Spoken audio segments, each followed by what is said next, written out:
So we continue our discussion on acute pancreatitis. So there's some revised definitions for the morphological features of acute pancreatitis as per the Atlanta classification. So first we have the interstitial edematous pancreatitis. In this, there's an acute inflammation of the pancreatic parenchyma and the peripancreatic tissue, but without any tissue necrosis. Right? There is no tissue necrosis. Then we have your necrotizing pancreatitis. This is an inflammation associated with the pancreatic parenchymal necrosis and or along with peripancreatic necrosis. So the main difference between your interstitial edematous pancreatitis and your necrotizing pancreatitis is the presence of necrosis in your necrotizing pancreatitis. Then we have your acute peripancreatic fluid collection. So this is peripancreatic fluid associated with interstitial edematous pancreatitis with no associated peripancreatic necrosis and applies to areas of peripancreatic fluid seen in first 3 weeks after onset of interstitial edematous pancreatitis and without any features of pseudocyst. So this is about your acute peripancreatic fluid collection when there is no pancreatic necrosis seen in first 3 weeks after your interstitial edematous pancreatitis and no features of your pseudocyst. Then we have your pancreatic pseudocyst. So this is an encapsulated collection of fluid with well defined inflammatory wall. So the inflammatory walls are well defined and they are usually outside the pancreas with minimal or no necrosis, right? And it occurs when more than 4 weeks after the onset of interstitial edematous pancreatitis. So your acute peripancreatic fluid collection is occurring after 3 weeks, whereas your pancreatic pseudocyst is occurring after your 4 weeks of onset of interstitial edematous pancreatitis. Then we have your acute necrotic collection. So this is the collection containing your variable amount of fluid and necrosis, which is associated with your necrotizing pancreatitis. Now this necrosis can involve pancreatic parenchyma as well as your peripancreatic tissues. Then we have this walled off necrosis. Now this is a mature encapsulated collection of pancreatic or peripancreatic necrosis that has developed a well defined inflammatory wall and it is occurring usually after your 4 weeks of onset of necrotizing pancreatitis. So this is almost the same counterpart of your pancreatic pseudocyst, which is occurring after 4 weeks of interstitial edematous pancreatitis. Right. Now a few important points regarding your pancreatic necrosis. It refers to your diffuse or focal area of non-viable parenchyma, right? Now it is identified by the absence of parenchymal enhancement of CT with IV control. It is associated with your lysis of peripancreatic fat. Now infected necrosis is associated with a mortality rate of around 50%. Now regarding the management of this necrotic material, now we check whether the necrotic material is sterile. If it is sterile, then it needs not be drained. Whereas if the necrotic material and the patient shows sign of sepsis, then the aspiration of the fluid with a fine needle under a CT guidance or an ultrasonographic guidance is needed to determine if it is infected, right? And the drainage of infected fluid is carried out.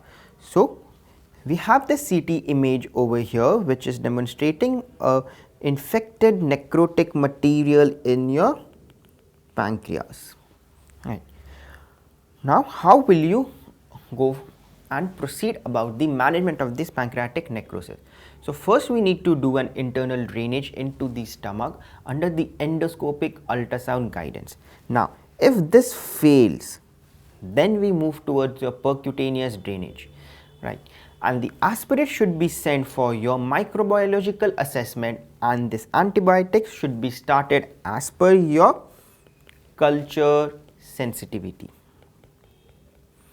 Now, if the patient still worsens, then we need to do a pancreatic necrosectomy.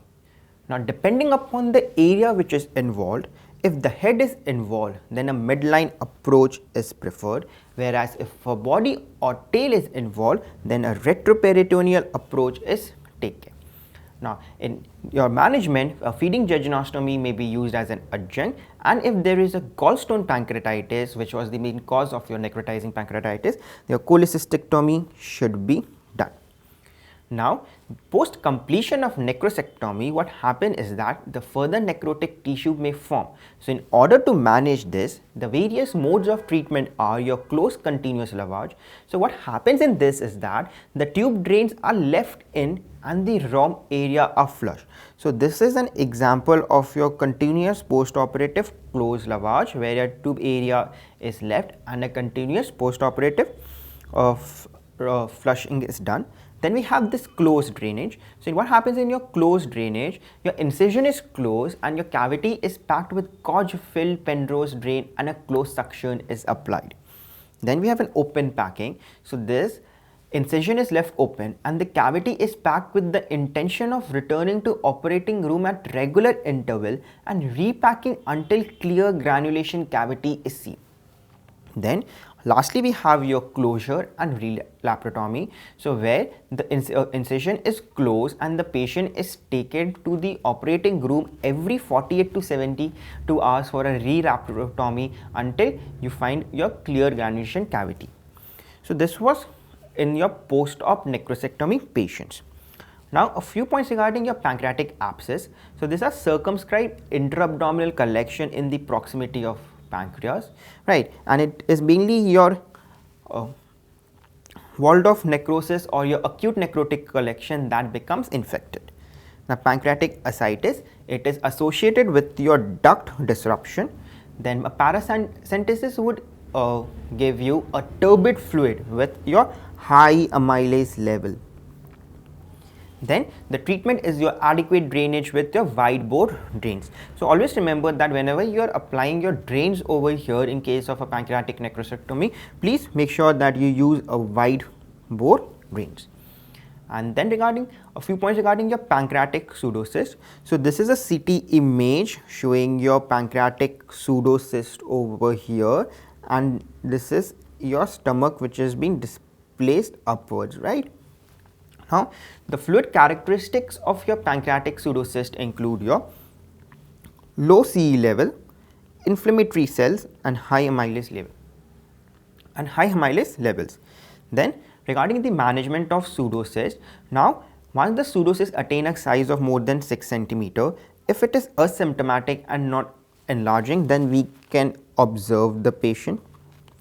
Whereas if it is symptomatic or enlarging, then we need to do a magnetic resonance cholangiopancreatography or endoscopic retrograde cholangiopancreatography and see if there is a communication in the duct or any stricture or the duct is normal.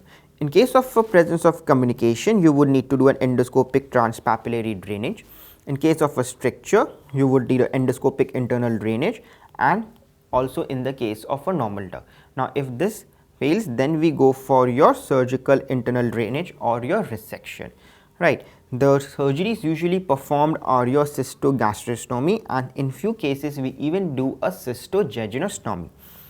Now, regarding your complications of your pseudocyst, so I have taken this table from your Bailey and Love. So, the various possible complications of a pancreatic pseudocyst include your infection, where it can form an abscess or systemic sepsis, and the rupture of the cyst into the gut can cause your gastrointestinal bleeding or internal fistula.